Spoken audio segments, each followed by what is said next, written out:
ഈ കായ് കായ് എന്നുള്ള ആ ഒരു വോയിസ് അത് ഒരുപാട് പേർക്ക് ഭയങ്കര ഒരു ലഹരി പോലെ അത് ചേർന്നിട്ടുണ്ട്. ലഹരി ഇൻ നല്ല സെൻസ്. പറ്റിയ സമയം പറയുന്നത്. അങ്ങനെയല്ല, ആളുകൾ വന്നിട്ട് ഈ കായ് കായ് എന്നുള്ള ആ ഒരു ബീറ്റ് മാത്രം ഒന്ന് പാടി കേൾപ്പിക്കുമോ, അല്ലെങ്കിൽ അതിന് വല്ലാത്തൊരു പ്രത്യേകത ഉണ്ട്, ആ ഹുക്ക് ഭയങ്കര ഗംഭീരമാണ്, അങ്ങനെ അഭിപ്രായങ്ങൾ പറയുന്നവരുണ്ടോ?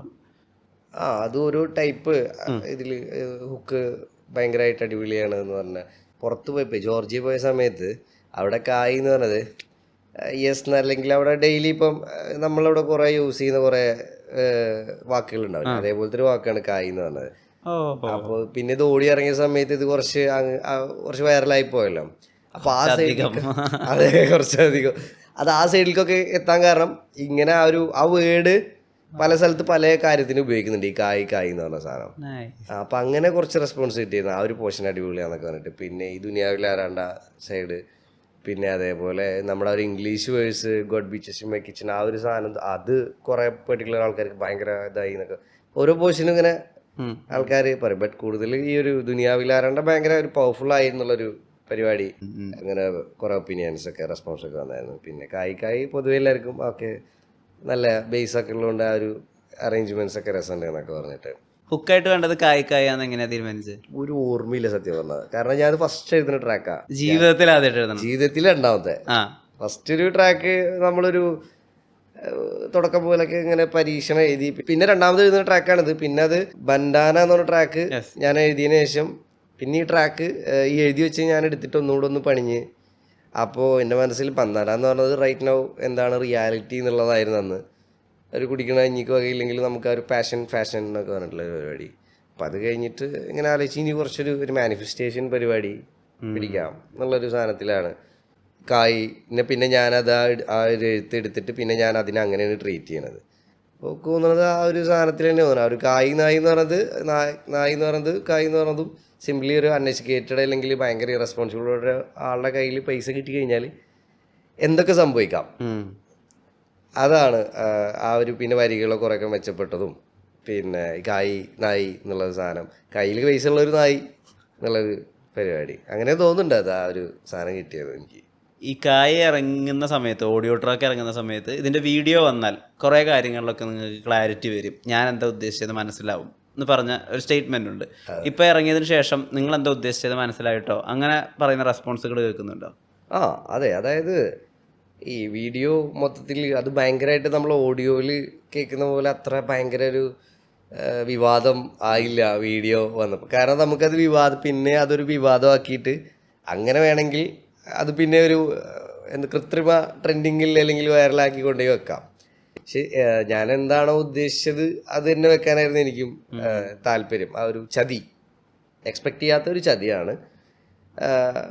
ബട്ട് അതിനുപമിച്ചത് ഇപ്പോൾ നമ്മൾ പറഞ്ഞ പോലെ കാലഗതി വെച്ചപ്പോൾ എക്സ്പെക്റ്റ് ചെയ്യാത്ത കരി പിടിച്ചത് എത്തമ്മ. വീഡിയോ ഇറങ്ങിയപ്പോൾ ഒന്നും കൂടെ ശാന്തമായി ഈ കാര്യങ്ങൾ. പിന്നെ ഓഡിയോ എഴുതുമ്പോൾ നമ്മൾ എക്സ്പെക്റ്റ് ചെയ്തിട്ടില്ല അങ്ങനെ ആവും, ഇങ്ങനെ വൈറലാവും അല്ലെങ്കിൽ ഇങ്ങനെ ആവുന്നൊന്നും ഇല്ലല്ലോ. നമ്മളന്നൊരു ബന്ധാന ഇറങ്ങിയ ഒരു വലിയ തലക്കനം അല്ലെങ്കിൽ അതൊരു ഇറങ്ങിയ ഒരു രാഘവത്തോട് കൂടിയിട്ട് നമുക്കൊരു നീഷ് ഓഡിയൻസ് ഇത്രയേ ഉള്ളൂ. അന്ന് ഹിപ്പ് ഹോപ്പ് എന്ന് പറയുന്നതിനൊരു ഇത്ര ഒരു ഇതല്ലല്ലോ. ആ ഒരു ലാഘവത്തിലാണ് നമ്മൾ എഴുതുന്നതും ഇറക്കുന്നതൊക്കെ. പിന്നീടാണ് അപ്പോൾ വീഡിയോ വരുമ്പോൾ ഒന്നുകൂടെ ഉത്തരവാദിത്തം കൂടി അതിന് വൃത്തിക്ക് കൊണ്ടുവെക്കണം എന്നുള്ളൊരു, വൃത്തിക്ക് ഇൻ ദ സെൻസ് ഞാൻ എന്താണോ മീനിങ് ഉദ്ദേശിച്ചത് അങ്ങനെ വെക്കണം എന്ന് തോന്നി. അപ്പോൾ അതുകൊണ്ട് കുറേയൊക്കെ ഭയങ്കര എക്സ്പെക്റ്റ് ചെയ്ത പോലെ തന്നെ ആയിരുന്നു. അങ്ങനെയല്ല, ഓക്കെ നീറ്റിൽ കൊണ്ടുവച്ചിട്ടുണ്ട് പരിപാടി എന്നുള്ളൊരു റെസ്പോൺസ് ആയിരുന്നു കൂടുതൽ കിട്ടിയത്. വളരെ സുന്ദരികളായിട്ടുള്ള ഫോറിൻ മോഡൽസ്, ലക്ഷറീസ് ആയിട്ടുള്ള കാർസ്, ഭയങ്കര രസമുള്ള എസ്തെറ്റിക്കലി ബിൽഡ് ചെയ്ത ബിൽഡിങ്സ്, ഇതൊക്കെ തന്നെയായിരുന്നോ? ഇത്രയും ഗ്ലാമർ വേണം കായ്ക്ക്, അങ്ങനെ തന്നെയായിരുന്നോ മനസ്സിലുണ്ടായിരുന്നത്? ഇല്ല, അതൊന്നും ചിന്തിക്കണ പോലും ഇല്ല. ഞാൻ കാനഡ പോയിട്ട് ഈ പാട്ട് എഴുതുമ്പോൾ ഞാൻ ഫ്ലൈറ്റിൽ പോലും കയറിയിട്ടില്ല ശരിക്കും. ഞാനൊരു 1.5 വർഷമൊക്കെ ആയിട്ടുള്ളൂ വിമാനത്തിൽ കയറിയപ്പോൾ തന്നെ ഇറങ്ങാൻ നേരില്ല എന്നുള്ള കൂടെ വെറുത്ത് പോച്ച് സാർ എന്നുള്ളൊരു കൂടെ. ഞാൻ ഭയങ്കര അഹങ്കാരമായിട്ട് പറയില്ല, നമുക്ക് ആദ്യമൊക്കെ ഉണ്ടാവുമല്ലോ ഇത്രയും കാലമൊന്നും ഫ്ലൈറ്റിൽ എല്ലാവരും നമ്മൾ ഫ്രണ്ട്സൊക്കെ മറ്റേ ഗൾഫിൽ പഠിച്ചിട്ട് വരുന്നത് അങ്ങനെ ആക്കണം. അപ്പോൾ നമുക്കൊരു പൂതി ഉണ്ടാവുമല്ലോ. അപ്പം അത്രയും എക്സൈറ്റ്മെൻ്റ് ആയിട്ട് നിന്നിട്ട് നേരെ ഉൾട്ടായി ഇപ്പം ആ ഒരു യാത്ര എന്ന് പറഞ്ഞൊരു കോൺസെപ്റ്റ്. അപ്പം ഇത് എഴുതുന്ന സമയത്ത് അങ്ങനത്തെ ഒരു ദുബായ് പോകാൻ പറ്റുന്ന തന്നെ ഒരു ഇതില്ല നമുക്ക്, മാനിഫെസ്റ്റേഷൻ മാത്രമാണ്. അപ്പം ഇത് അങ്ങനെ ഒരു ഇതിലെത്തി ഭാഗ്യമായി ഷൂട്ട് ചെയ്യാൻ ഉള്ളൊരു പരിപാടിയാണ്.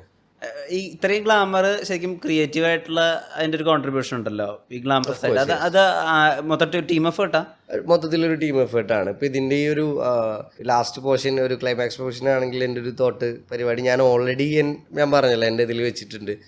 പിന്നെ സ്റ്റാർട്ടിങ് എന്ന് പറയുമ്പോൾ എൻ്റെ ബുദ്ധിക്കും എൻ്റെ ഒരു എന്താ പറയുക യുക്തിക്കും അറിവിനൊക്കെ അല്ലെങ്കിൽ നമുക്ക് എത്തിപ്പിടിക്കാൻ പറ്റുന്നൊരു ദൂരം ഉണ്ടാവില്ല. അവിടെ അല്ലേ തലച്ചോറും വർക്ക് ചെയ്യണം. അപ്പം അതിലൊരു കോൺസെപ്റ്റൊക്കെ വെച്ചിട്ടുണ്ടാകുന്ന ഇതേപോലെ ഒരു ഡീലായിട്ട് വരുന്നു, അതിനുശേഷം ഗെയിം മാറുന്നു, പിന്നെ ഒരു ചതി, ആ ഒരു കോൺസെപ്റ്റ് എൻ്റെ മനസ്സിലുണ്ടായിരുന്നു. ബട്ട് ഇത് MHB, നമ്മുടെ റെയ്സ്ക, പിന്നെ നമ്മുടെ ആൽഫി, പിന്നെ ടീമുണ്ട്.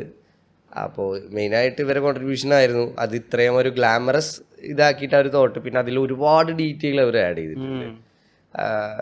അതായത് ഇപ്പം ഈ അത് തുടങ്ങുമ്പോൾ ഒരു നമ്പറൊക്കെ എഴുതി കാണിക്കും, ലൊക്കേഷൻ. അതായത് ഞാൻ തലകുത്തി ചിന്തിച്ച പോലും എനിക്ക് ആ നമ്പർ എന്താണെന്ന് വരെ അറിയില്ല. അപ്പം ഇതിനെ ഈ ഒരു കോൺസെപ്റ്റിൻ്റെ ഭയങ്കര ഡീറ്റെയിലിംഗ് കൊടുക്കാൻ അവർക്ക് നല്ല ഭംഗിയിൽ കൊണ്ടുവെക്കാൻ അങ്ങനെ പറ്റിയിട്ടുണ്ട്. കുറേ കാര്യങ്ങളിൽ ഭയങ്കര മിസ്റ്റീരിയസ് ആയിട്ടും ഭയങ്കര ഗ്ലാമറസ് ആയിട്ടൊക്കെ കൊണ്ടുവെക്കാൻ ഇവർക്ക് പറ്റിയിട്ടുണ്ട് കോൺട്രിബ്യൂഷൻ. ഒരു സീക്രട്ട് സൊസൈറ്റി പോലെ ഒരു സിമ്പൽ വരുന്നില്ലേ തുടക്കത്തിൽ? ആ സിമ്പിളാണ് പല സ്ഥലത്തും ഒരു എക്സ്ചേഞ്ച് ആയിട്ടൊക്കെ കാണിക്കുന്നത്. തിരിഞ്ഞു വരുന്ന ഒരു പ്രത്യേക സിമ്പിൾ ഉണ്ടല്ലോ. അതെ, നമുക്ക് പെട്ടെന്ന് നമ്മൾ ഇലുമിനാറ്റി ഒക്കെ അങ്ങനെ കണ്ടിട്ടുള്ളൂ. അത് ആരുടെ ഐഡിയ? അത് സത്യം പറഞ്ഞു കഴിഞ്ഞാൽ MHBയുടെ ലോഗോ ആണ്. ഓക്കെ, മല്ലു ഹൈപ്പർ ബീസ്റ്റിന്റെ ലോഗോ ആണ്. അപ്പോൾ ഞാൻ കായ് ഇറക്കുന്ന സമയത്ത്, അതായത് ഇറക്കണേക്കാൾ മുമ്പ് ഇവരാണ് നമ്മൾ ഓഡിയോക്ക് അപ്രോച്ച് ചെയ്തത്. ഇങ്ങനെ ഒരു ട്രാക്ക് ചെയ്യാൻ താല്പര്യമുണ്ട് എന്ന് പറഞ്ഞിട്ട്.